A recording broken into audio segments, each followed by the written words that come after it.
ಸ್ವಾಧ್ಯಾಯ ಮಾಡಬೇಕಾದ್ರೆ ಒಂದು ಅರ್ಧ ಗಂಟೆ ಸ್ವಾಧ್ಯಾಯ ಮಾಡ್ತೀವಿ, 1 ಅವರ್ ಮ್ಯಾಕ್ಸಿಮಮ್. ಸಾಕು ಅನಿಸುತ್ತೆ. ಬೇರೆ ಮಾಡಬೇಕಾದ್ರೆ ಅದು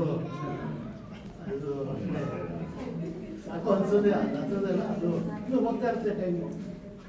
ಸ್ವಾಧ್ಯಾಯ ಮಾಡ್ಬೇಕಾದ್ರೆ ಸಾಕು ಅನಿಸುತ್ತೆ. ಅದು ನಮ್ಮ ಕರ್ಮೋದಯನೋ ಅಥವಾ ನಮ್ಮಲ್ಲಿರೋ ವಿಚಾರ. ಕರ್ಮೋದಯ ನೀ ಆಚಾರ್ಯ ಹೇಳ್ತೀರ ಆತ್ಮನಿರೀಕ್ಷಣೆ ಮಾಡಿದ್ದೀವೇನು. ಸ್ವಾಧ್ಯಾಯ ಟೀಕೆ. ಸ್ವಾಧ್ಯಾಯ ಅಂದರೆ ಏನು ಮಾಡ್ತೀವಿ ನಾವು? ಗ್ರಂಥ ಓದ್ತೀವಿ ಅಲ್ಲ. ग्रंथ ओदोद्र ಜೊತೆಗೆ सेल्फ ऑडिट. स्वाध्याय का अर्थ ही होता है आत्मनिरीक्षणे. तो सेल्फ ऑडिट ಮಾಡ್ತೀವೇನು? देखो ಜೀವನದಲ್ಲಿ ಎಲ್ಲಕ್ಕಿಂತ ಕಷ್ಟದ ಕೆಲಸ ಇದೆ ಸ್ವಾಧ್ಯಾಯ. ಯಾಕಂದ್ರೆ ಸೆಲ್ಫ್ ಆಡಿಟ್ ಮಾಡಬೇಕಾಗುತ್ತೆ. ಮತ್ತು ಮಾಡಲಿಲ್ಲ ಅಂದ್ರೂ ಆಚಾರ್ಯರು ಒಂದಲ್ಲ ಒಂದು ಥರ ಮಾಡಿಸ್ತಾರೆ. ಸ್ವಾಧ್ಯಾಯದಲ್ಲಿ ಸತತವಾಗಿ ನಾವು ಯಾಕೆ ಕೂರಕ್ಕಾಗೋದಿಲ್ಲ? ಯಾಕಂದರೆ ಆತ್ಮನಿರೀಕ್ಷಣೆ ಮಾಡಿಲ್ಲ. ಆತ್ಮನಿರೀಕ್ಷಣೆ ಮಾಡಿದ್ರೆ ಗೊತ್ತಾಗುತ್ತೆ ಎಲ್ಲೆಲ್ಲಿ ಭ್ರಮೆಗಳು ಕೂತಿದೆ ಒಳಗಡೆ ಭ್ರಮೆಗಳಂತೂ ತುಂಬ ಇದೆ. ಆದರೆ ಭ್ರಮೆಗಳನ್ನು ಯಾವತ್ತೂ ತೆಗೆದು ನೋಡಿಲ್ಲ ನಾವು, ಪಿಕ್ಚರ್ ತೆಗೆದಿಲ್ಲ. ಭ್ರಮೆಗಳೇನೇನಿದೆ? ಎಲ್ಲೆಲ್ಲೋ ಸುಖ ಬುದ್ಧಿ ಇದೆ. ಎಲ್ಲೆಲ್ಲಿ ಸುಖ ಬುದ್ಧಿ ಇದೆ ಅದು ಒಂದೊಂದು ರೀತಿಯಾದ ಭ್ರಮೆ ಇದೆ. ಆದರೆ ಅದನ್ನು ತೆಗೆದು ನೋಡಿಲ್ವಲ್ಲ. ತೆಗೆದು ನೋಡೋಕ್ಕೆ ಶುರು ಮಾಡಿದ್ರೆ ಜೀವಕ್ಕೆ ಮತ್ತಷ್ಟು ದುಃಖ ಆಗುತ್ತೆ. ಪ್ರಾರಂಭದಲ್ಲೇ ಗುಣಭದ್ರ ಸ್ವಾಮಿ ಹೇಳಿದ್ರಲ್ಲ, ಸ್ವಾಧ್ಯಾಯ ಮಾಡೋಕ್ಕೆ ಶುರು ಮಾಡಿದ್ರೆ ನಿನಗೆ ಕಷ್ಟ ಆಗುತ್ತೆ. ಆಚಾರ್ಯ ಹೇಳಿದ್ರು, ಕಷ್ಟ ಆದ್ರೂ ಸ್ವಲ್ಪ ತಡ್ಕೋ, ಆಮೇಲೆ ನಿನಗೆ ಅದರ ಸುಖ ಆನಂದ ಸಿಗುತ್ತೆ. ಸ್ವಾಧ್ಯಾಯದಲ್ಲಿ ಕೂತಾಗ ಪ್ರಾರಂಭದಲ್ಲಂತೂ ಕಷ್ಟ ಇದೆ. ಇದೇನು ಇಮೇಜ್ ಕ್ರಿಯೇಟ್ ಆಗಿದೆಯಲ್ಲ, ಧಾರ್ಮಿಕ ವ್ಯಕ್ತಿ ಯಾವಾಗಲೂ ನಗ್ತಾನೆ ಇರ್ತಾನೆ, ये कुछ ठीक नहीं है. ऐसा नहीं होता. पहले बंधन छोड़ने में जीव को बहुत दुख होता है. ಇದಕ್ಕೆ ಸಾಧನಾ इसी को बोलते हैं. ಯಾಕಂದ್ರೆ ಬಂಧನ ಬಿಡೋದ್ರಲ್ಲಿ ಜೀವಕ್ಕೆ ಕಷ್ಟ ಇದೆ. ಬಂಧನದಲ್ಲಿ ಇರೋದಕ್ಕೆ ತುಂಬ ಆನಂದ ಇದೆ ಅವನಿಗೆ. देखो समझो कि ಒಂದು ರೂಮಲ್ಲಿ ಒಂದು ಗುಬ್ಬಚ್ಚಿ ಸಿಕ್ಕಾಕೊಂಡ್ಬಿಟ್ಟಿದೆ, ಎಲ್ಲೂ ಹೋಗೋಕ್ಕಾಗ್ತಿಲ್ಲ ಅದಕ್ಕೆ. ಮತ್ತು ಮನೆ ಓನರ್ ಬಂದು ಅದನ್ನು ಬಿಡುಗಡೆ ಮಾಡಕ್ಕೆ ಬಂದಿದ್ದಾನೆ.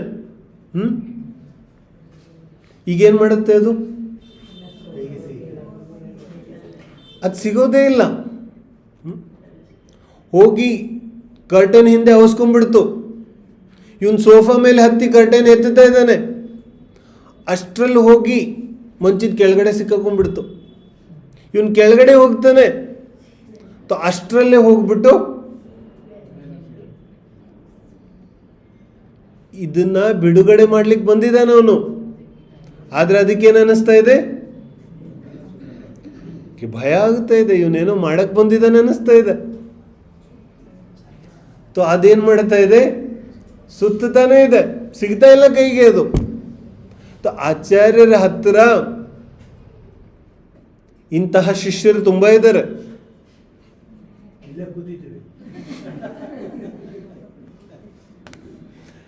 ಒಂದಲ್ಲ ಒಂದು ರೀತಿಯಲ್ಲಿ ಇವನಿಗೆ ಅರ್ಥ ಆಗಲಿ ಅಂತ ಒಂದೇ ವಿಷಯ ಇದೆ. ಇಡೀ ಜಿನ್ವಾನಿ ತುಂಬ ಒಂದೇ ವಿಷಯ ಇದೆ. ಬೇರೆ ಬೇರೆ ವಿಚಾರ ಇದ್ರೆ ಅದು ಜಿನ್ವಾನಿ ಅಲ್ಲ. ಒಂದೇ ವಿಚಾರ ಇದೆ ಜಿನ್ವಾಣಿಯಲ್ಲಿ. ಅದನ್ನೇ ಬೇರೆ ಬೇರೆ ಬೇರೆ ಬೇರೆ ರೀತಿಯಲ್ಲಿ ತಿಳಿ ಹೇಳ್ತಾ ಇದ್ದಾರೆ. ಯಾಕಂದ್ರೆ ಮುಕ್ತಿ ಒಂದೇ ಇದೆ, ಆದರೆ ಬಂಧನಗಳು ಅನೇಕ ಇದೆ. ಬಂಧನಗಳು ಅನಂತ ಇದೆ, ಅನೇಕ ಪ್ರಕಾರಕ್ಕೆ ಬಂಧನೆ. ಕ್ಯೂಂಕಿ ಒಂದು ಬಂಧನ ಇದ್ರೆ ಬೇಗ ಮುಕ್ತ ಆಗ್ಬಿಡ್ತಾನೆ ಅವನು. ಒಂದು ಬಂಧನದಿಂದ ಬಿಡುಗಡೆ ಆಗೋದಾದ್ರೆ ಇವನು ಏನ್ ಮಾಡ್ತಾನೆ? 10 ಬಂಧನಗಳನ್ನು ತಗೊಂಡ್ಬರ್ತಾನೆ. ಆಗ ಒಂದು ಬಂಧನದಿಂದ ಬಿಡುಗಡೆ ಆಗ್ತಾನೆ. ಇದೇ ಚಾಲಾಕಿ, ಇದೇ ನಿಪುಣತೆ ಜೀವನದಲ್ಲಿ ಮಾಡ್ತಾ ಇರ್ತೀವಿ ನಾವು. ಒಂದು ಬಂಧನ ಬಿಡೋದಾದ್ರೆ ಸ್ವಲ್ಪ ಆತ್ಮನಿರೀಕ್ಷಣೆ ಮಾಡೋದು. ಒಂದು ಬಂಧನ ಬಿಟ್ಟದ ಮೇಲೆ ಇನ್ನೆಷ್ಟು ಬಂಧನ ತಗೊಂಡ್ಬಂದೆ ನಾನು. ಮಾರೇನ ಮಗನ ಮದುವೆ ಮಾಡಿದ್ರೆ ಅಪ್ಪನ್ ಕ್ಯಾ ಬೋಲ್ತೆ, ಬಂಧನ ಜವಾಬ್ದಾರಿ ಮುಗೀತು. ಮುಗಿಸಿದೀವೋ 10 ತಗೊಂಬಂದಿದ್ದೀವೋ, क्या करते हैं? ये चालाकी जीवन भर करते हैं हम लोग, क्योंकि चतुर्गति भ्रमाने की चालाकी है ये. ಒಂದು ಬಂಧನದಿಂದ ಬಿಡುಗಡೆ ಹೆಸರಲ್ಲಿ 100 ಬಂಧನ ಜೀವ ತಗೊಂಬಂದಿರ್ತಾನೆ. निवृत्ति नहीं होती तो स्वाध्याय क्यों नहीं करते? क्योंकि निवृत्ति ಆಗಿಲ್ವಲ್ಲ. भाई अंतरंग निवृत्ति तो हो कम से कम, बाहर की निवृत्ति बाद में देखेंगे. ಹೊರಗಡೆ ನಿವೃತ್ತಿ ಆಮೇಲೆ ನೋಡೋಣ. ಅಂತರಂಗ ನಿವೃತ್ತಿ ಆದ್ರೂ ಆಗ್ಬೇಕಲ್ಲ. भाई ಅಂತರಂಗ ನಿವೃತ್ತಿ ಆಗಲಿಲ್ಲ ಅಂದ್ರೆ ಮನಸ್ಸು ಸತತವಾಗಿ ಮಂಗನ ತರ ಓಡಾಡ್ತಾ ಇರುತ್ತೆ. ಸಂಕಲ್ಪ ವಿಕಲ್ಪ, ಇಸಿ ಕೋ ತೋ ಬೋಲ್ತೆ. ಸಂಕಲ್ಪ ವಿಕಲ್ಪ ಅಂದ್ರೆ ಏನು? ಒಳ್ಳೆ ಕೆಲಸ ಮಾಡುವಾಗಲೂ ಮನಸ್ಸು ನಿಂತಿಲ್ಲ, ಕೆಟ್ಟ ಕೆಲಸ ಮಾಡುವಾಗಲೂ ಮನಸ್ಸು ನಿಂತಿಲ್ಲ, ಅದಂತೂ ಓಡ್ತಾ ಇದೆ. ಅಚ್ಚಾ, ಸ್ವಾಧ್ಯಾಯ ತುಂಬ ಹೊತ್ತು ಮಾಡೋಕ್ಕಾಗ್ತಾ ಇಲ್ಲ, ಟಿವಿ ಎಷ್ಟೊತ್ತು ನೋಡ್ಬೋದು? ಸ್ವಾಧ್ಯಾಯಕ್ಕಿಂತ ಇನ್ನೊಂದು ಅವರ್ ಜಾಸ್ತಿ, ಆಮೇಲೆ ಅಲ್ಲೂ ಬೋರಾಗುತ್ತೆ ತಾನೆ. ಅಲ್ಲಿಂದ ಏನು ಮಾಡ್ತೀವಿ? ಅಲ್ಲಿಂದ ಇನ್ನು ಆಚಾ ತುಂಬ ಆಯ್ತು, ಈಗ ಸ್ವಲ್ಪ ಹೊರಗಡೆ ವಾಕ್ ಮಾಡ್ಕೊಂಬರೋಣ, ಕಣ್ಣೆಲ್ಲ ಉರಿತಾ ಇದೆ. ಸರಿನಾ? ತೋ ಹೊರಗಡೆ ಹೋದ್ರೆ ಅಲ್ಲಿ ಇನ್ನು 100 ಅಂಗಡಿಗಳಿದೆ, ಅಂಗಡಿ ಕಾಣಿಸ್ತು, ಅಲ್ಲಿ ಹೋದ್ವಿ. ಅಚ್ಚಾ, ಅಲ್ಲಿ ಎಷ್ಟು ತನಕ ತಿಂತಾನೆ? ಸ್ವಲ್ಪ ಹೊತ್ತು, ಆಮೇಲೆ ಬಹುತ್ ಹೋಗ್ಯ, ಮೊದಲೇ ಹಾರ್ಟ್ ಪ್ರಾಬ್ಲಮ್ ಹೊಂದಿದ್ದಾರೆ. ಸಮझ ಅಲ್ಲಿಂದ ವಾಪಸ್ ಮನೇಲಿ ಬಂದ್ಮೇಲೆ समझ में आ रहा है ना? ऐसा नहीं कि ये कहीं दूसरी जगह स्थिर है, कहीं स्थिर नहीं है. हम ಎಲ್ಲ ಕಡೆಗೂ ಓಡಾಡ್ತಾನೆ ಇದೀವಿ ನಾವು. ಅಚ್ಚಾ, ಊಟದಲ್ಲಿ ಆನಂದ ಇದ್ರೆ ಊಟ ಮಾಡ್ಕೊಂಡೇ ಇರ್ಬೇಕಲ್ಲ, ಇರ್ತಾನೇನು? ಅಚ್ಚಾ, ಮಲ್ಕೊಳ್ಳೋದ್ರಲ್ಲಿ ಆನಂದ ಇದೆ, ಎಷ್ಟೊತ್ತು ಮಲ್ಕೋಬಹುದು? ನೈ ಏನ? ಅಲ್ಲಿಂದನೂ ಎದ್ದೇಳ್ಬೇಕು ತಾನೆ. ಇದರ ಅರ್ಥ ಏನು? ಇದರ ಅರ್ಥ ನಿವೃತ್ತಿ ಆಗದೆ ಇದ್ರೆ ಈ ಜೀವ ಸತತವಾಗಿ ಹೀಗೆ ಸಂಕಲ್ಪ ವಿಕಲ್ಪದಲ್ಲಿ ಜೀವನ ಕಳೀತಾನೆ, ಎಲ್ಲೂ ಸ್ಥಿರ ಆಗೋದಿಲ್ಲ ಅವನು. ऐसा ಅಸ್ಥಿರ ಜೀವನ ಯಾವುದೇ ಶಾಪಕ್ಕಿಂತ ಕಡಿಮೆ ಏನಿಲ್ಲ.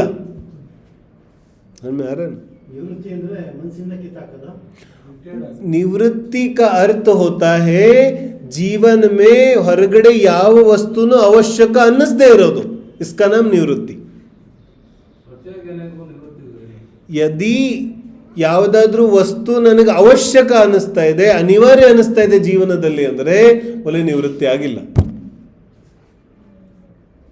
ಜೀವನದಲ್ಲಿ ಏನೇನು ಸಂಯೋಗಗಳಿದೆ ಅದು ಅಲ್ಲೇ ಇದೆ, ಆದರೆ ನನಗದು ಅನಿವಾರ್ಯ ಅವಶ್ಯಕ ಅನ್ನಿಸ್ತಾ ಇದ್ರೆ ಒಳ್ಳೆ ನಿವೃತ್ತಿ ಆಗಿಲ್ಲ. ऐसा कुछ भी नहीं जो आवश्यक हो या अनिवार्य हो जीवन में, कुछ भी नहीं ऐसा. ನಾವು ಅನ್ಕೊಂಡ್ಬಿಟ್ಟಿದ್ದೀವಿ ಇದು ಅನಿವಾರ್ಯ ಇದೆ, ಇದು ಅವಶ್ಯಕ ಇದೆ ಅಂತ. ತೋ ಹೊರಗಡೆ ದೈಹಿಕ ಶಕ್ತಿ ಯಾವಾಗ ಬರುತ್ತೆ, ಆದರೆ ನಿರ್ಣಯ ಶ್ರದ್ಧೆ ಆದರೂ ಆಗಬೇಕಲ್ಲ. ಯಾವ ವಸ್ತುನೂ ಅನಿವಾರ್ಯ ಇಲ್ಲ, ಯಾವ ವಸ್ತುನೂ ಅವಶ್ಯಕ ಇಲ್ಲ, ನಿಸ್ಸಹಾಯ ಕೃತಕೃತ್ಯ. ಯಾವಾಗ ಅಂತರಂಗದಲ್ಲಿ ಕೃತಕೃತ್ಯ ಭಾವ ಬರುತ್ತೆ, ಶ್ರದ್ಧೆಯಲ್ಲಿ ನಿಸ್ಸಹಾಯ ಭಾವ ಬರುತ್ತೆ, ಅಕಿಂಚನೋಹಂ ಅಕಿಂಚನ ಭಾವ ಬರುತ್ತೆ,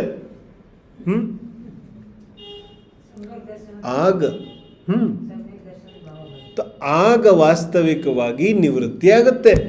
ಈ ನಿವೃತ್ತಿಗೆ ನಾವು ನಿರ್ವಾಣ ಅಂತೀವಿ, ಈ ನಿವೃತ್ತಿಗೆ ನಾವು ದೃಷ್ಟಿಮುಕ್ತ ಅಂತೀವಿ, ಈ ನಿವೃತ್ತಿಗೆ ಸಮ್ಯಕ್ತ್ವ ಅಂತೀವಿ, ಸಮ್ಯಕ್ ಜ್ಞಾನ ಅಂತೀವಿ, ರತ್ನತ್ರಯ ಅಂತೀವಿ. ಅಬೋಲೋ ಇದೇ ಸಾರ ಇದೆ. ಇನ್ನು ಅನೇಕ ವಸ್ತುಗಳ ಜೀವನದಲ್ಲಿ ಅವಶ್ಯಕ ಅನ್ನಿಸ್ತಾ ಇದ್ರೆ, ಅನೇಕ ವ್ಯಕ್ತಿಗಳ ಅವಶ್ಯಕ ಅನ್ನಿಸ್ತಾ ಇದ್ರೆ, ಅನಿವಾರ್ಯ ಅನ್ನಿಸ್ತಾ ಇದ್ರೆ ಒಳ್ಳೆ ಅವಾಗಂತೂ ನಾವು ಎಲ್ಲೂ ಕೂತ್ಕೊಳ್ಳೋಕ್ಕಾಗೋದಿಲ್ಲ. ಕೂತ್ಕೋತಾ ಇದ್ದಂತೆ ಒಳಗಡೆ ಇದಾನೆ ಕಳ್ಳ, ಅವನು ಎಬ್ಬಿಸ್ತಾನೆ. ಎದ್ದು ಓಡ್ತಾನೆ. ಅವನು ಅಲ್ಲಿ ಕೂತಿದ್ದ, ಅಲ್ಲಿ ಇನ್ನೊಬ್ಬ ಕಳ್ಳ ಬರ್ತಾನೆ, ಅವನು ಅಲ್ಲಿಂದ ಒಡೆದೆಬ್ಬಿಸ್ತಾನೆ, ಅಲ್ಲಿಂದ ಓಡ್ತಾನೆ.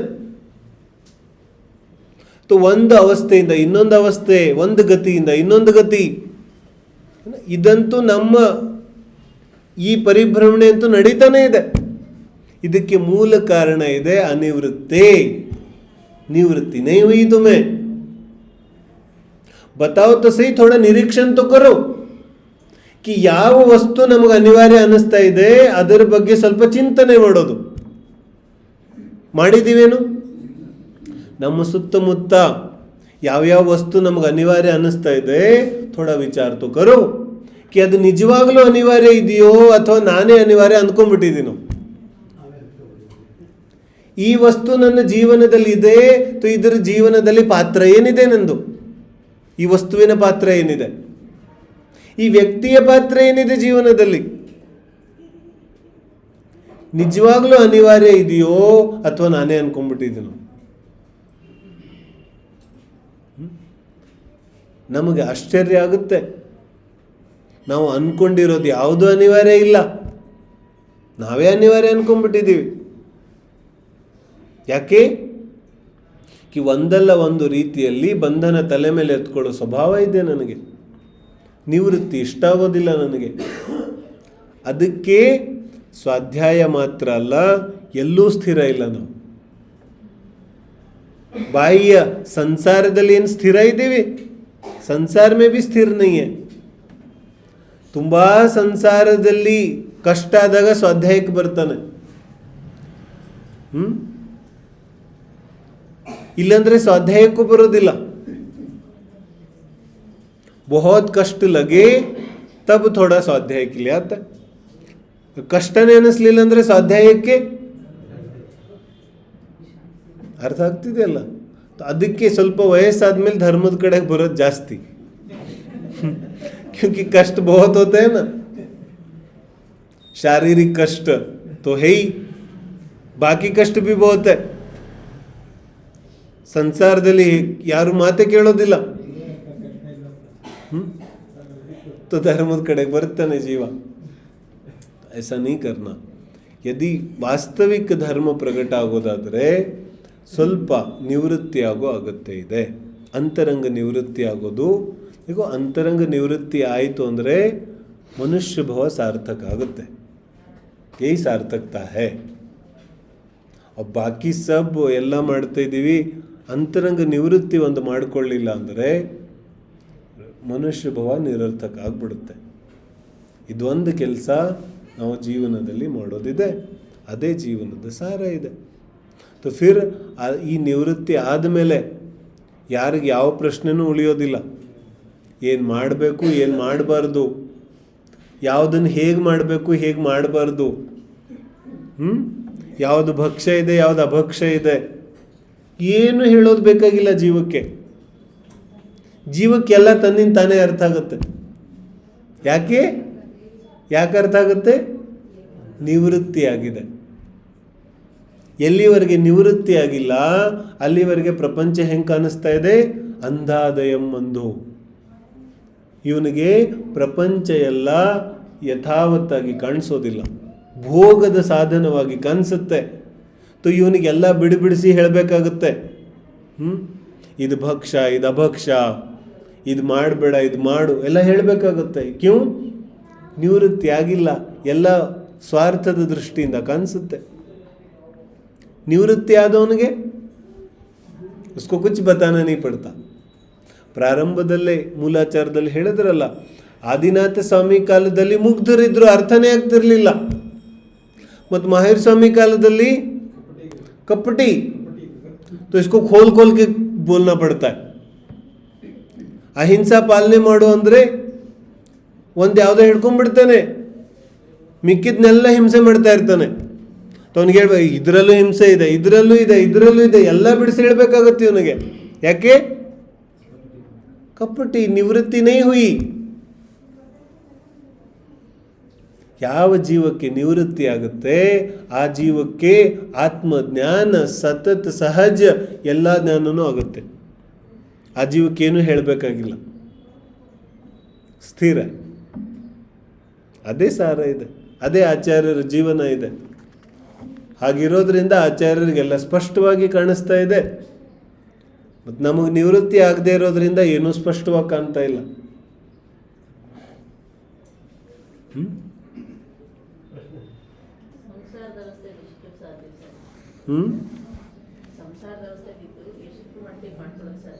अरे मट्टिगे क्या होता है, एस्टर मट्टिगे ಏನಿದೆ, आप विचार करो ना.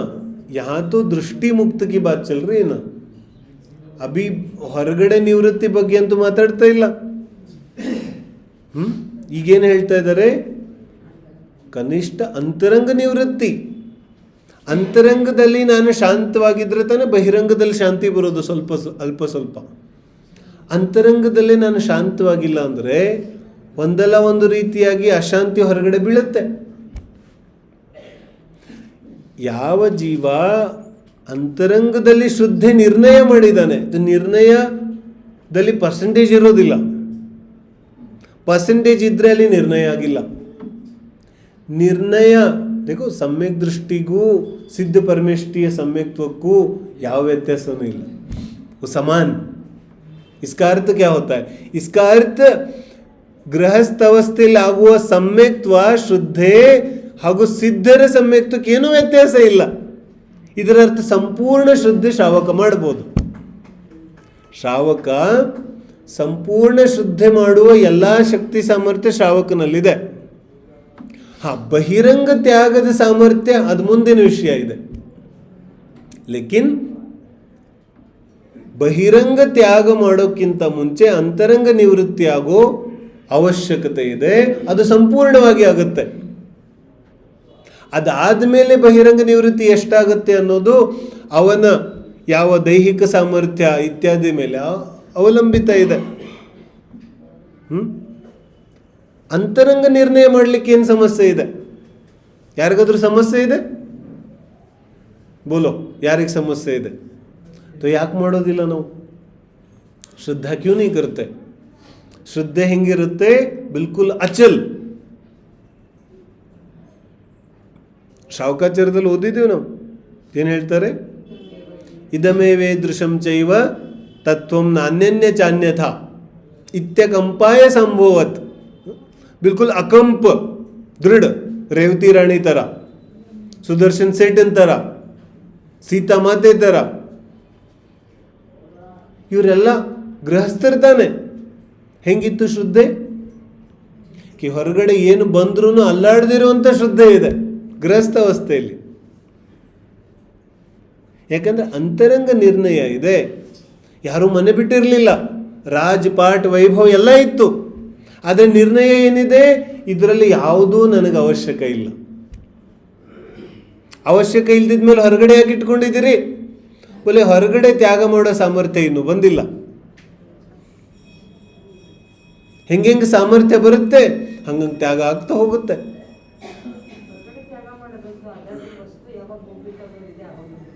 ಹೋಗುತ್ತೆ. ಶಕ್ತಿ ಅನುಸಾರ ತ್ಯಾಗ ಮಾಡ್ಬೋದು ಇರ್ತಲ್ಲ, ಅದು ದೃಢತೆ ಇಲ್ಲದೆ ಇರೋದ್ರಿಂದ ಶಕ್ತಿ ಅನುಸಾರ ತ್ಯಾಗ ಸಮ್ಯಕ್ತ್ವಕ್ಕೋಸ್ಕರ ಅಲ್ಲ. ಸಮ್ಯಕ್ತ್ವ ಅಂತೂ ಇದೆ, ಸಂಪೂರ್ಣ ನಿರ್ಣಯ. ಈಗ ಸಂಪೂರ್ಣ ನಿರ್ಣಯ ಆದಮೇಲೆ ಯಾವ ಜೀವಿಯ ಯಾವ ಶಕ್ತಿ ಇದೆ, ಶಕ್ತಿ ಹೆಂಗೆ ಗುರುತಿಸ್ಕೋತೀವಿ? ಶಕ್ತಿ ಸತತವಾಗಿ ವೃದ್ಧಿ ಆಗುತ್ತೆ. ಏನ ಈ ಬಹುತ್ ಕಮ್ ಲೋಗ್ ಸಮಜ್ತೆ ಶಕ್ತಿ ಯಾವಾಗಲೂ ಒಂದೇ ಥರ ಇರೋದಿಲ್ಲ. ಇವತ್ತು 1 ರೊಟ್ಟಿ ತಿಂದವನು ನಾಳೆ 1.5 ತಿಂತಾನೆ. ಒಂದು ವಾರ 1.5 ತಿಂದು ತಿರ್ಗಾ 2 ತಿನ್ನಕ್ಕೆ ಶುರು ಮಾಡ್ತಾನೆ. ಆಮೇಲೆ ಹೆಚ್ಚಿಸ್ತಾ ಹೋದರೆ ಹೆಚ್ಚಿಸ್ತಾ ಹೋಗುತ್ತೆ ತಾನೆ. ಸಾಮರ್ಥ್ಯ ಎಷ್ಟಿತ್ತು? ಒಂದೇ ರೊಟ್ಟಿದಿತ್ತು. ಈಗ ಎಷ್ಟಾಯಿತು? ಈ ಶಕ್ತಿ ಎಲ್ಲಿಂದ ಬಂತು? ಶಕ್ತಿ ಅನುಸಾರ ಮಾಡಬೇಕು ಅಂದರೆ ಜೀವಕ್ಕೆ ಆಕುಲತೆ ಆಗಬಾರ್ದಲ್ಲ. ಆಕುಲತೆ ಆಗ್ಬಿಟ್ರೆ ಧರ್ಮ ಆಗಲಿಲ್ಲ. ಸಹಜವಾಗಿ ಆಗಬೇಕು. ಮೊದಲು ಎಷ್ಟು ಶಕ್ತಿ ಇದೆ ಅದನ್ನು ಮಾಡಬೇಕು. ಅದನ್ನು ಮಾಡ್ತಾ ಮಾಡ್ತಾ ಶಕ್ತಿ ವೃದ್ಧಿ ಆಗುತ್ತೆ. ಹೆಂಗೆ ವೃದ್ಧಿ ಆಗುತ್ತೆ ಹಂಗಂಗೆ ವೃದ್ಧಿ ಮಾಡ್ತಾ ಹೋಗಬೇಕು. ಅದಕ್ಕೆ ಶಕ್ತಿ ಅನುಸಾರ ಕರ್ಮ ಮಾಡೋದು ಅಂತಾರೆ. ಶಕ್ತಿ ಅನುಸಾರ ಅಂದರೆ ಎಲ್ಲಿದ್ದೀವಿ ಅಲ್ಲೇ ಕೂತ್ಕೊಳ್ಳೋದಲ್ಲ. ಶಕ್ತಿ ಸತತವಾಗಿ ಜಾಸ್ತಿ ಆಗ್ತಾ ಹೋಗುತ್ತೆ. ಯಾವ ವ್ಯಕ್ತಿ ಏಕಾಸನ ಮಾಡ್ತಿದ್ದಾನೆ ಅವನು ಆಮೇಲೆ ಉಪವಾಸ ಮಾಡ್ಬೋದಿದೆ, ಕಷ್ಟ ಆಗೋದಿಲ್ಲ. ಆದರೆ ಒಂದೇ ಸಲ ಉಪವಾಸ ಮಾಡಿಬಿಟ್ರೆ ಆಕುಲತೆ ಆಗುತ್ತೆ, ರಾಗದ್ವೇಷ ಆಗುತ್ತೆ. ಜಿನ್ವಾನಿ ಹೇಳುತ್ತೆ ನಿನ್ನ ಶಕ್ತಿ ಅನುಸಾರವಾಗಿ ಮಾಡು. ಶಕ್ತಿಯನ್ನು ಸತತವಾಗಿ ವೃದ್ಧಿ ಮಾಡ್ಕೊತ ಮಾಡಿದ್ರೆ ಬಾಹ್ಯದಲ್ಲೂ ನಿವೃತ್ತಿ ಆಗುತ್ತೆ. ಆದರೆ ಅಂತರಂಗ ನಿವೃತ್ತಿಗೆ ಯಾವ ಶಕ್ತಿಯ ಲಿಮಿಟೇಷನ್ ಇಲ್ಲ. ಶ್ರದ್ಧೆಗೆ ಯಾವ ರೂಲ್ಸು ಇಲ್ಲ. ಶ್ರದ್ಧೆ ಇದೆ ಅಥವಾ ಇಲ್ಲ. ಬಹುತ್ ತುಂಬ ನಡೀತಾ ಇದೆ ಈಗ ಕಿ ನನಗೆ ಶ್ರದ್ಧೆ ಇದೆ ಆದರೆ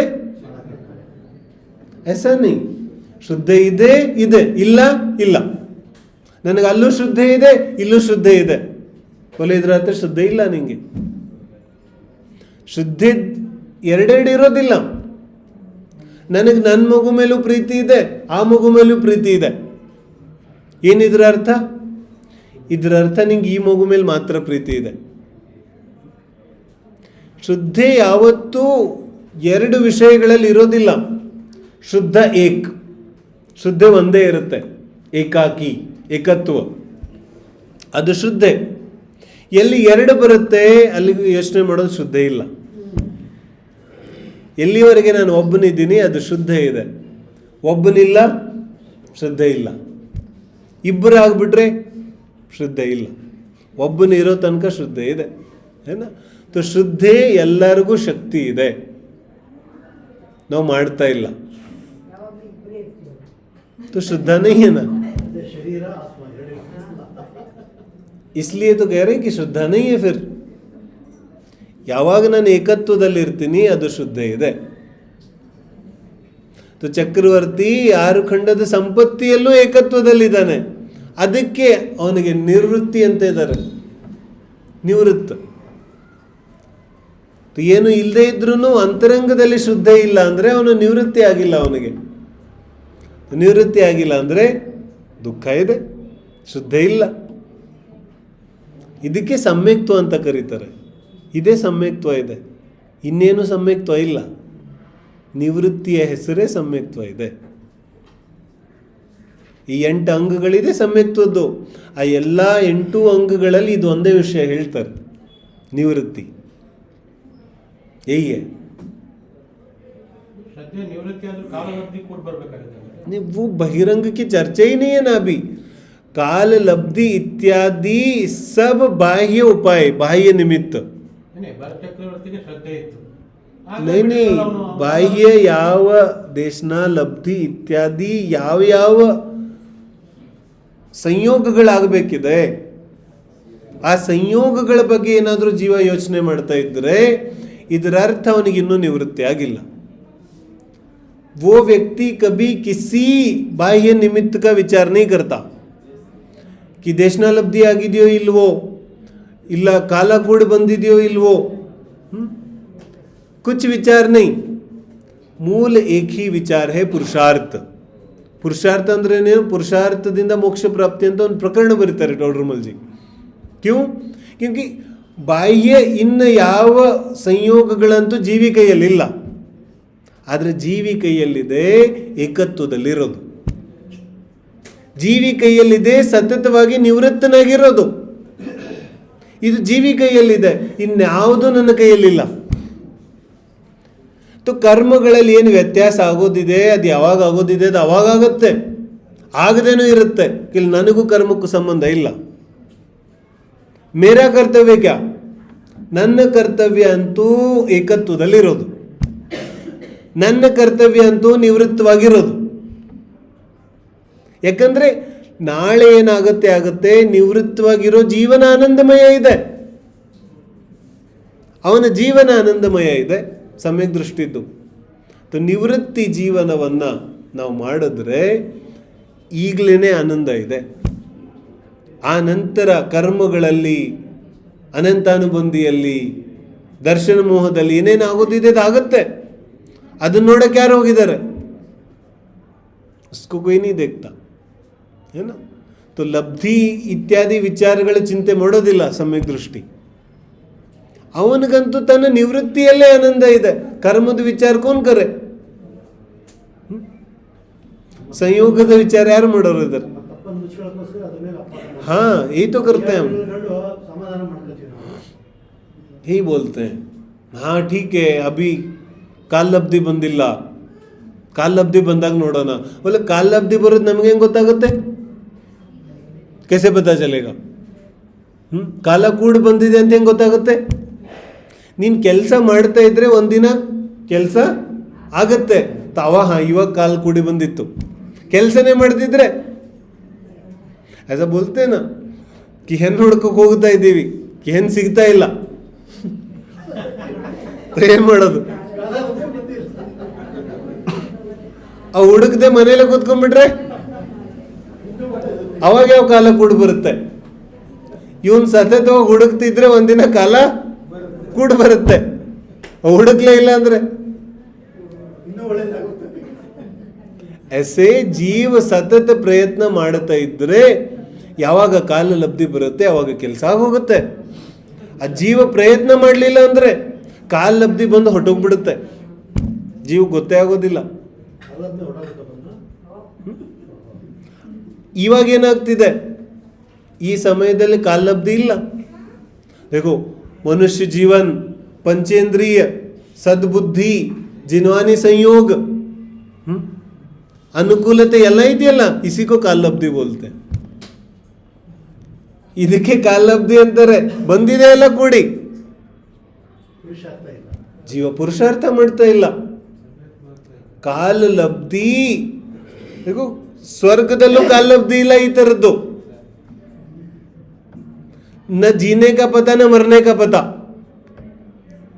ದೇವಕ್ಕೇನೂ ಗೊತ್ತಿಲ್ಲ, ಮನುಷ್ಯನಿಗೆ ಸಾವು ಗೊತ್ತಿದೆ, ಹುಟ್ಟಿದಾಗಿಂದನೇ ಸಾವು ಗೊತ್ತಿದೆ. ಇದಕ್ಕಿಂತ ಶುಭ ಏನಿದೆ? ಯಾರೇ ಬಹುತ್ ಶುಭ ಲಕ್ಷಣ ನಮಗ್ ಗೊತ್ತಾಗ್ತಾ ಇಲ್ಲ. ಯಾರಿಗೆ ತನ್ನ ಮರಣದ ಬಗ್ಗೆ ಗೊತ್ತಿದೆ ಅದಕ್ಕಿಂತ ಶುಭ तो कुछ हो नहीं सकता. ಮಹಾಶುಭ ಲಕ್ಷಣ. ದೇವಗತಿಯಲ್ಲಿ, ನರಕ ಗತಿಯಲ್ಲಿ, ತಿರ್ಯಂಚ ಗತಿಯಲ್ಲಿ, ಈ ಮೂರು ಗತಿಯಲ್ಲಿ ಮರಣದ ಪ್ರತಿಭಾಸ ಇಲ್ಲ. ಅರ್ಥ ಆಗ್ತಿದೆ? ಅದಕ್ಕೆ ಸಂಯಮನೂ ಆಗೋದಿಲ್ಲ ಇಲ್ಲಿ. ಎಲ್ಲಿ ಮರಣದ ಪ್ರತಿಭಾಸ ಇದೆ ಅಲ್ಲೇ ಸಂಯಮ ಆಗುತ್ತೆ, ಮಾತ್ರ ಮನುಷ್ಯ ಗತಿ. ಕ್ಯೂಂಕಿ ಸತತ ಮರಣದ ಯಾವ ಪ್ರತಿಭಾಸ ಇದೆ ಅದು ಸತತವಾಗಿರುತ್ತೆ, तो संयम पाल सकता है.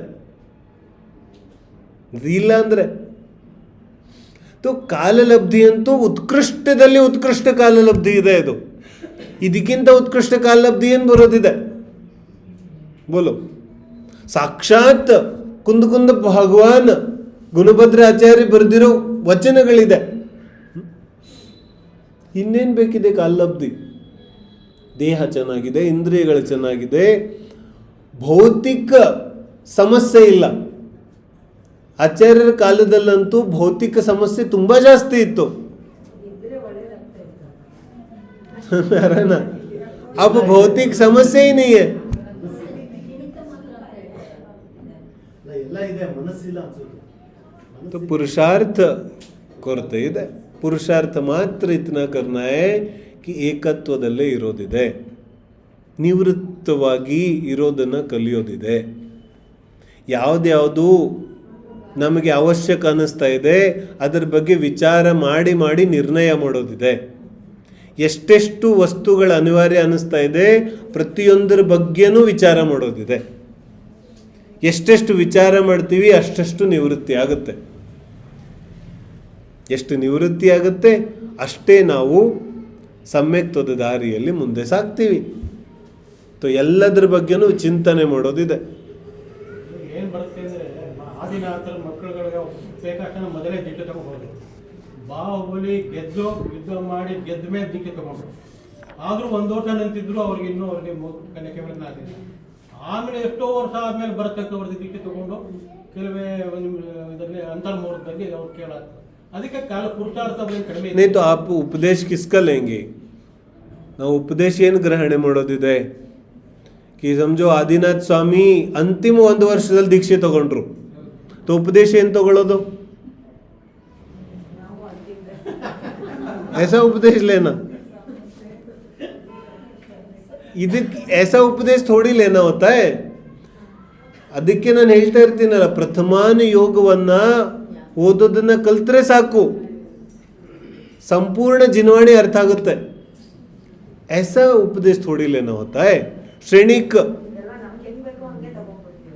ಶ್ರೇಣಿಕ್ ಮಹಾರಾಜ್ ಶ್ರೇಣಿಕ್ನಿಂದ ಏನು ಉಪದೇಶ ತಗೊಳ್ಳೋದು? ಎಲ್ಲ ಮದುವೆ ಎಲ್ಲ ಆದಮೇಲೆ ಎಲ್ಲ ಅನರ್ಥ ಅಪರಾಧ ಮಾಡಿದ್ಮೇಲೆ ಬುದ್ಧಿವಂತರಾಗೋದು. ऐसा थोड़ी ಉಪದೇಶ लेना. ಬಾಹುಬಲಿ ಸ್ವಾಮಿ 1 ವರ್ಷ ನಿಂತು ತಪಸ್ ಮಾಡಿದ್ರು, ಏನು ಉಪದೇಶ ತಗೊಳ್ಳೋದಿದ್ರಲ್ಲಿ? इससे क्या उपदेश लेना? 1 ವರ್ಷ ಏನಕ್ಕೆ ಬೇಕಾಗಿತ್ತು? ಭರತ್ ಚಕ್ರವರ್ತಿಗೆ 1 ಗಂಟೆಯಲ್ಲೇ ಆಯಿತು. ನಾನು ऐसा उपदेश लेना होता है. अरे विचार करो, बाहुबली जैसे महान पुरुषार्थी जीव को 1 साल तक नहीं हुआ. तुम मेरा तो पुरुषार्थ कुछ भी नहीं है, ನನಗೆ ಎಷ್ಟು ಕಾಲ ಬೇಕಾಗುತ್ತೆ? मुझे कितना काल लगेगा? विचार तो करो भाई. बाहुबली महापुरुषार्थी, पुरुषार्थ कितना? 6 ಖಂಡವನ್ನ 1 ದಿನದಲ್ಲಿ ಜಯ ಮಾಡಿದ್ದು ಬಾಹುಬಲಿ. ಯಾವುದನ್ನ ವಿಜಯ ಮಾಡಲಿಕ್ಕೆ ಭರತ ಚಕ್ರವರ್ತಿಗೆ 60,000 ವರ್ಷ ಬೇಕಾಗಿತ್ತು, ಅದನ್ನ ಬಾಹುಬಲಿ 1 ದಿನದಲ್ಲಿ ಗೆದ್ದಿದ್ದು. ಕಿಸ್ಕಾ ಪುರುಷಾರ್ಥ ಬಡ? ಅಂತಹ ಪುರುಷಾರ್ಥಿ ಜೀವ 1 ವರ್ಷದವರೆಗೆ ತಪ ಮಾಡಿದ್ರು, ಆಗೆಲ್ಲ ಹೋಗಿ ಕೇವಲ ಜ್ಞಾನ ಆಯಿತು. ನನಗೊಂದು ಚಿಕ್ಕ ಒಂದು ಶರ್ಟ್ ಬಿಡೋಕ್ಕೆ ಕಷ್ಟ ಆಗ್ಬಿಡುತ್ತೆ. ಮೇರೇನಾ ನಿವೃತ್ತಿ ಪುರುಷಾರ್ಥದ ಇತನೇ ನನಗೆ ನಿವೃತ್ತ ಆಗ್ಲಿಕ್ಕೆ ಎಷ್ಟು ಬೇಕಾಗುತ್ತೆ? ವಿಚಾರ ಕರ್ತೆ, ನನ್ನ ಪುರುಷಾರ್ಥದ ಕೊರತೆ ಎಷ್ಟಿದೆ? ನನಗೆಷ್ಟು ಕಾಲ ಬೇಕು? ಹಂಗಾದ್ರೆ ಬಾಹುಬಲಿ ಸ್ವಾಮಿಗಿಷ್ಟು ಕಾಲ ಬೇಕಾದ್ರೆ ನನಗೆಷ್ಟು ಬೇಕಾಗ್ಬೋದು? ಇದನ್ನು ವಿಚಾರ ಮಾಡಬೇಕಿದೆ. ಈ ಭರತ ಚಕ್ರವರ್ತಿ ಅಂತೂ ಮಹಾಪುರುಷಾರ್ಥಿ ಜೀವೆ. ಸಮಾಧಿ ಮರಣ ಕಾಲದಲ್ಲಿ ಚರ್ಚೆ ಮಾಡಿದ್ವಲ್ಲ ನಾವು, ಇಂತಹ ಉದಾಹರಣೆಗಳು ಕೆಲವಿದೆ. ತೀರ್ಥಂಕರ್ ಜೀವನ ನೋಡಿ ನಾವು ನಿರ್ಣಯ ಮಾಡಿದ್ರೆ ಇದು ನಮಗೆ ದುರ್ಗತಿ ಆಗೋದಿದೆ. ತೀರ್ಥಂಕರ್ 24 ही होते, 25वां नहीं ला सकते तुम. क्यों? ಪುರುಷಾರ್ಥಿ ಜೀವಿಗಳು ಅಷ್ಟೇ ಇದೆ. ಸ್ವಯಂ ದೀಕ್ಷೆ ತಗೊಳ್ಳೋ ಸಾಮರ್ಥ್ಯ ಅವ್ರಿಗೆ ಮಾತ್ರ ಇದೆ. ನಾವು ತಗೊಳಕ್ ಹೋಗ್ಬಿಟ್ರೆ ನೈ. ಅಷ್ಟೇ ಪುರುಷಾರ್ಥಿ ಜೀವಿಗಳಿದೆ, ಅವ್ರಿಗಷ್ಟೇ ಆಗುತ್ತೆ. ಹಾಗಿದ್ದ ಮೇಲೆ ಸಾಮಾನ್ಯ ಜೀವನ ಹೆಂಗೆ ನಡೀತಾ ಇದೆ? ಒಳ್ಳೆ ಆದಿನಾಥ ಸ್ವಾಮಿ ಸಮೋಶರಣದಲ್ಲಿ ಅವ್ರಿಗಿಂತ ಮುಂಚೆ 1000 ಜನ ಮೋಕ್ಷಕ್ಕೆ ಹೋದ್ರು. ಇದು ಸಾಮಾನ್ಯ ಜೀವನ ಇದೆ. ಈ ಸಾಮಾನ್ಯ ಜೀವನ ಏನ ಅಲ್ಲಿಗೆ ಹೋಗಿ ನಿವೃತ್ತಿ ಜೀವನವನ್ನು ಮಾಡಿ ನಾವು ಜೀವನ ಸಾರ್ಥಕ ಮಾಡ್ಕೊಳ್ಳೋದಿದೆ. ಯಾಕಂದರೆ ನಮ್ಮ ಪುರುಷಾರ್ಥದ ಕೊರತೆ ಕೂಡ ಅಷ್ಟೇ ಇದೆ. ಆ ಉದಾಹರಣೆಯನ್ನು ತಗೊಳ್ಳೋದಿದೆ. ಕಾಲಲಬ್ಧಿಯ ವಿಚಾರ ಮಾಡಿ ಕೂತಿದ್ದಿದ್ರೆ ಬಾಹುಬಲಿ 1 ವರ್ಷ ತಪಸ್ ಮಾಡ್ತಿದ್ರೇನು? ಅಚ್ಚಾ, ಹಾಂ, 1 ವರ್ಷ ಆದಮೇಲೆ ಆಗೋದಿದೆ. ಠೀಕೆ, ಬಿಂದಿಗಿರಿ ಮೇಲೆ 1 ವರ್ಷ ಆದಮೇಲೆ ಬರೋಣ. ऐसा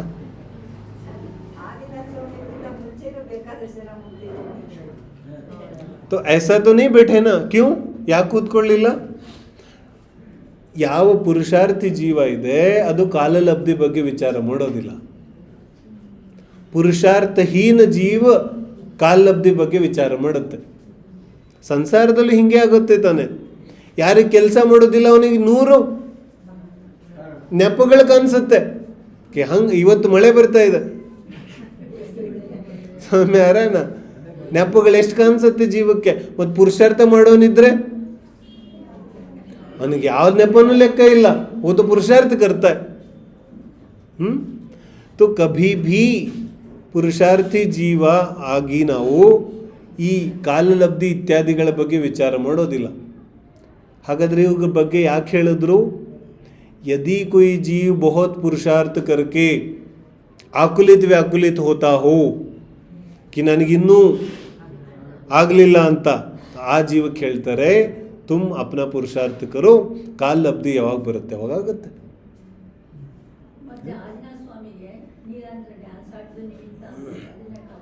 ನಿಮಿತ್ತ तो बहुत है ना. ನಮಗೇನು ಅನ್ಸುತ್ತೆ, ಆದಿನಾಥ ಸ್ವಾಮಿ 84 ಲಕ್ಷ ಕೋಟಿ ಪೂರ್ವ ಆಯಸ್ಸಿತ್ತು, तो ಅಷ್ಟು ಆಯಸ್ಸಲ್ಲಿ ಯಾರೂ ಸತ್ತಿಲ್ಲ. ಏನನ್ಸುತ್ತೆ? ಸತ್ತಿರೋರು ಯಾರೂ ಕಾಣಿಸಿಲ್ಲ ಅವ್ರಿಗೆ. ಎಷ್ಟು ಜನ ಸತ್ತಿರ್ಬೋದು 84 ಲಕ್ಷ ಕೋಟಿ ಪೂರ್ವ ಆಯಸ್ಸಲ್ಲಿ? ಅಜಯ್ 84 ವರ್ಷ ಅನ್ಕೊಳ್ಳೋಣ. 84 ವರ್ಷದಲ್ಲಿ ಸತ್ತಿರೋರ್ನ ಯಾರೂ ನೋಡೇ ಇರಲಿಲ್ಲ, ಅವರು ನೋಡಿದ್ರು. ಆದರೆ ಯಾವುದಾದ್ರೂ ಒಂದು ಘಟನೆಯನ್ನು ನಿಮಿತ್ತವಾಗಿ ತೋರಿಸ್ಬೇಕಲ್ಲ ನಾವು. ಒಂದು ಘಟನೆಯನ್ನು ನಿಮಿತ್ತವಾಗಿ ತೋರಿಸ್ತೀವಿ. ಇದು ಪ್ರಥಮ ನೀವು ಕತೆ ಹೇಳೋ ಪದ್ಧತಿ ಇದೆ ಏನ. ಅದನ್ನು ನಿಮಿತ್ತ ಆಗ್ಬಿಟ್ವಿ. ಎಂತೆಂಥ ನಿಮಿತ್ತ ಹೇಳ್ತೀವಿ, ಅದೆಲ್ಲ ನಿಮಿತ್ತ ಆಗ್ಲಿಕ್ಕೆ ಸಾಧ್ಯನೇ ಇಲ್ಲ ನಮ್ಗಳಿಗಂತೂ ಏನ. ಮಿಂಚು ನೋಡಿ, ಮೋಡ ನೋಡಿ, ಹೊಗೆ ನೋಡಿ. ನಾವು ಹೊಗೆ ನೋಡಿಲ್ಲ, ಮಿಂಚು ನೋಡಿಲ್ಲ. ಸುಮ್ಮನೆ ಅರೇನ ಬಿಳಿ ಕೂದಲು ನೋಡಿ. ಏತೋ ಮಹಾಪುರುಷರ ಜೀವನದಲ್ಲಿ ಯಾವುದೋ ಒಂದು ಘಟನೆ ನಿಮಿತ್ತ ಆಗುತ್ತೆ. ಮೂಲ ವಿಷಯ ಇದೆ, ಆ ಜೀವ ಪುರುಷಾರ್ಥಿ ಇತ್ತು ತೋ ನಿಮಿತ್ತ ಆಯಿತು. ಪುರುಷಾರ್ಥಿ ಇಲ್ಲ ಅಂದರೆ ಅವನ ಮುಂದೆ 100 ಜನ ಸತ್ತೋದ್ರು ಏನೂ ಆಗಲ್ಲ ಅವನಿಗೆ.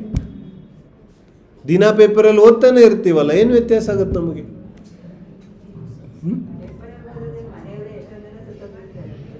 ಏನು ವ್ಯತ್ಯಾಸ ಆಗುತ್ತೆ? ಕುछ ಫರಕ್ नहीं पड़ता. ಸುಮ್ಮನೆ ಅಲ್ಲ, ಆ ಘಟನೆಗಳನ್ನು ನಿಮಿತ್ತ ಆಗಿಸ್ಕೋಬೇಕು ಅಂತ ಉಪದೇಶ ಹೇಳ್ತಾ ಇದೆ. ಇಂತಹ ಘಟನೆಗಳು ನಮ್ಮ ಜೀವನದಲ್ಲೂ ಬರ್ತಾ ಇದೆ, ಎಚ್ಚೆತ್ಕೋಬೇಕು ಇದನ್ನು ನೋಡಿ ಅನ್ನೋದು ಉಪದೇಶ ಇದೆ. ನಮ್ಮಲ್ಲೂ ಇಂಥ ಘಟನೆಗಳು ನಡೀತಾ ಇದೆ, ಹೆಜ್ಜೆ ಹೆಜ್ಜೆಗೂ ಇಂಥ ಪರಿಸ್ಥಿತಿಗಳು ಕಾಣಿಸ್ತಾ ಇದೆ. ತೋ ಎಚ್ಚೆತ್ಕೋ, ನೋಡು, ಅದನ್ನು ಕಂತೆರೆದು ಏನು ನಡೀತಾ ಇದೆ ಅನ್ನೋದನ್ನು ಗಮನಿಸು. ಆವಾಗ ನಿವೃತ್ತಿ ಆಗುತ್ತೆ. ಈ ನಿವೃತ್ತಿ ಸುಮ್ಮನೆ ಆಗೋದಿಲ್ಲ. ಈ ಪ್ರತಿಯೊಂದು ಘಟನೆಯಲ್ಲಿ ನಾವು ಕಣ್ತೆರೆದು ನೋಡಬೇಕಾಗುತ್ತೆ. अपने को देखना पड़ेगा ना, ये जो जो घट रहा है हमारे सामने. अभी अभी मंदिर से आ रहे थे घर से, तो क्या हुआ, ऐसी ऐसी घटना घटी. तो ಆ ಘಟನೆ ನೋಡಿ ಏನನ್ಸ್ಬೇಕು? ಕಣ್ತೆರೆದು ನೋಡಬೇಕಲ್ಲ. ನೋಡಿದ್ರೆ ಗೊತ್ತಾಗುತ್ತೆ. ಈಗ ಮಳೆ ಬರ್ತಿತ್ತು, ನಿಂತೋಯ್ತು. ಈಗ ಬಿಸಿಲು ಬರ್ತಿತ್ತು, ಹೊರಟೋಯ್ತು. ಉದಾಹರಣೆ ತಗೊಳ್ಳಕ್ಕೆ ನಿವೃತ್ತಿಗೋಸ್ಕರ ಯಾವುದಾದ್ರೂ ತಗೋಬೋದು ನಾವು. ಅದೇ ಪ್ರಥಮಾನುಯೋಗದ ಸಂದೇಶ ಇದೆ. ಇಷ್ಟು ದಿನ ನೃತ್ಯ ನಡೀತಾ ಇರಲಿಲ್ವನು? ನಡೀತಾ ಇತ್ತು. ಇಷ್ಟು ದಿನ ನಮ್ಮ ಜೀವನದಲ್ಲಿ ಘಟನೆಗಳು ನಡೀತಾ ಇಲ್ವೇನೋ? ನಡೀತಾ ಇದೆ. ನಾವು ಯಾವಾಗ ಅದನ್ನು ಉಪದೇಶ ಮಾಡ್ಕೋತೀವಿ, ಅದು ನಮಗೆ ಉಪದೇಶ ಆಗ್ಬಿಡುತ್ತೆ. ಗ್ರಂಥನೇ ಓದಬೇಕಂತೇನಿಲ್ಲ, ಗ್ರಂಥನೇ ಸತತವಾಗಿ ಓದಬೇಕಂತೇನಿಲ್ಲ. ಕಣ್ಣು ಮುಂದೆ ಕಾಣಿಸ್ತಾ ಇರೋ ಒಂದೊಂದು ಘಟನೆಯನ್ನು ನಿಷ್ಪಕ್ಷವಾಗಿ ಪ್ರಾಮಾಣಿಕವಾಗಿ ನಿರೀಕ್ಷಣೆ ಮಾಡೋ, ಅದಕ್ಕೆ ಜ್ಞಾತಾದೃಷ್ಟ ಅಂತ ಕರೆಯೋದು. ನಿರೀಕ್ಷಣೆ ಮಾಡೋ ಬುದ್ಧಿ ಬಂದ್ಬಿಟ್ರೆ ಆ ಬಾಹ್ಯ ಘಟನೆಗಳೇ ನಮಗೆ ಉಪದೇಶ ಆಗ್ಬಿಡುತ್ತೆ. ಆ ಬಾಹ್ಯ ಘಟನೆಗಳಿಂದನೇ ಸಮ್ಯಕ್ತವಾಗ್ಬಿಡುತ್ತೆ. ಸಮಜು, ಶಾಸ್ತ್ರ ಇಲ್ಲ, ಗುರು ಇಲ್ಲ, ಆ ಘಟನೆನೇ ಗುರು ಆಗ್ಬಿಡುತ್ತೆ. ಅದರಿಂದನೇ ಸಮ್ಯಕ್ತವಾಗ್ಬಿಡುತ್ತೆ. ನರಕದಲ್ಲಿ ಯಾರು ಹೋಗಿದ್ರು ಉಪದೇಶ ಕೊಡೋಕ್ಕೆ? ಹೆಂಗಾಗುತ್ತೆ ಸಮ್ಯಕ್ತ್ವ? ಅರೆ ಆ ಘಟನೆನೇ ಸಮ್ಯಕ್ತ್ವ ಮಾಡಿಸುತ್ತೆ. ತಿರಂಜಿದಲ್ಲಿ ಯಾರು ಹೇಳ್ತಾರೆ ಉಪದೇಶ? ಆ ಘಟನೆನೇ ಅದಕ್ಕೆ ಉಪದೇಶ ಆಗ್ಬಿಡುತ್ತೆ. ಮನುಷ್ಯ ಅಂತೂ ಇಷ್ಟು ಬುದ್ಧಿವಂತ ಇದ್ದಾನೆ, ಇವನಿಗೆ ಯಾವ ಘಟನೆಗಳ ಕಣ್ಣು ಮುಂದೆ ಕಾಣಿಸ್ತಾ ಇದೆ? ನನ್ನ ದೇಹದ ಪರಿಸ್ಥಿತಿ ಕಾಣಿಸ್ತಾ ಇದೆ, ಬಾಯಿ ಘಟನೆಗಳು ಕಾಣಿಸ್ತಾ ಇದೆ. ಇಸ್ಕೋ ದೇಖೋ ಜರಾ, ಆಂಖ್ ಖೋಲ್ ಕರ್ಕೆ.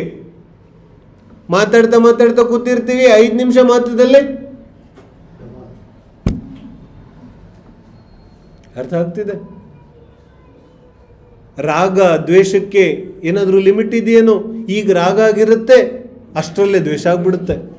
ದ್ವೇಷ ಆಗಿಬಿರುತ್ತೆ, ಅಷ್ಟರಲ್ಲೇ ಕುಟುಂಬದಲ್ಲಿ ದಿನ ಇದೇ ತಾನೇ ನಡೀತಾ ಇರುತ್ತೆ.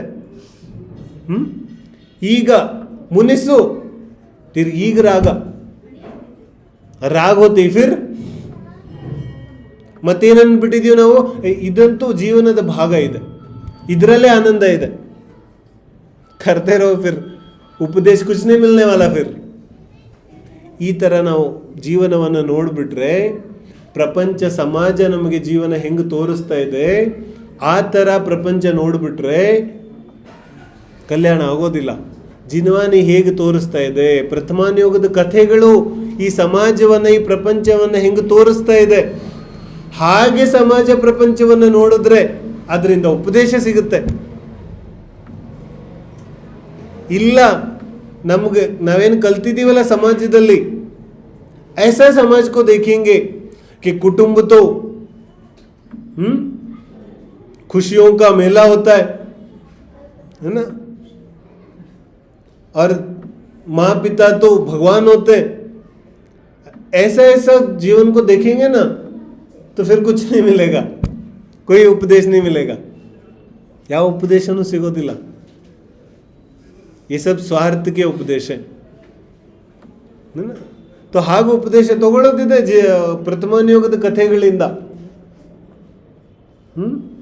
बहुत विचार करो इन बातों पर. ಬಾಕಿ ಸೂಕ್ಷ್ಮ ವಿಚಾರದಲ್ಲಿ ಏನೂ ಇಲ್ಲ, ಇದರ ಬಗ್ಗೆ ಜಾಸ್ತಿ ವಿಚಾರ ಮಾಡಬೇಕಿದೆ. ಆ ಚಿಕ್ಕ ಚಿಕ್ಕ ಘಟನೆಗಳು ವೈರಾಗ್ಯಕ್ಕೆ ಕಾರಣ ಆಗುತ್ತೆ ಅಂದರೆ, ನನ್ನ ಜೀವನದಲ್ಲಿ ಇಂಥ ಘಟನೆಗಳು ಎಷ್ಟು ಘಟಿಸ್ತಾ ಇದೆ. निवृत्ति क्यों नहीं होती? क्योंकि विचार नहीं, निरीक्षण है, आत्म सेल्फ ऑडिट कभी नहीं करते हम, कुछ नहीं करते. जैसे कोई एम्प्लॉय हो और अपना सैलरी का ऑडिट नहीं करता,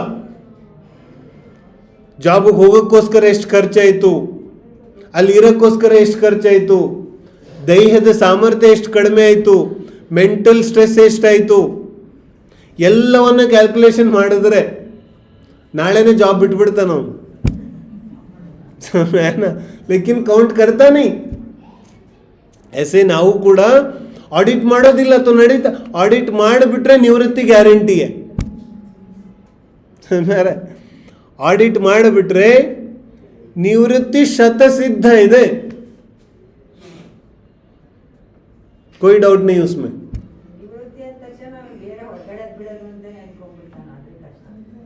ಅದೇ ಹೇಳ್ತಿದ್ದೀವಲ್ಲ, ಪಹಲೆ ಮೊದಲು ಅಂತರಂಗ ನಿವೃತ್ತಿ, ಅದಾದ್ಮೇಲೆ ಎಲ್ಲ ತಬ್ ಜಾಕರ್ ತುಮ್ ಭವಿತವ್ಯ ಪರ್ ಡಾಲ್ ಸಕ್ತೆ. ಆದರೆ ಅದನ್ನ ಹೇಳೋ ಅಧಿಕಾರ ಮಾತ್ರ ಸಮ್ಯಕ್ ದೃಷ್ಟಿಕೋ ಆಗಿದೆ.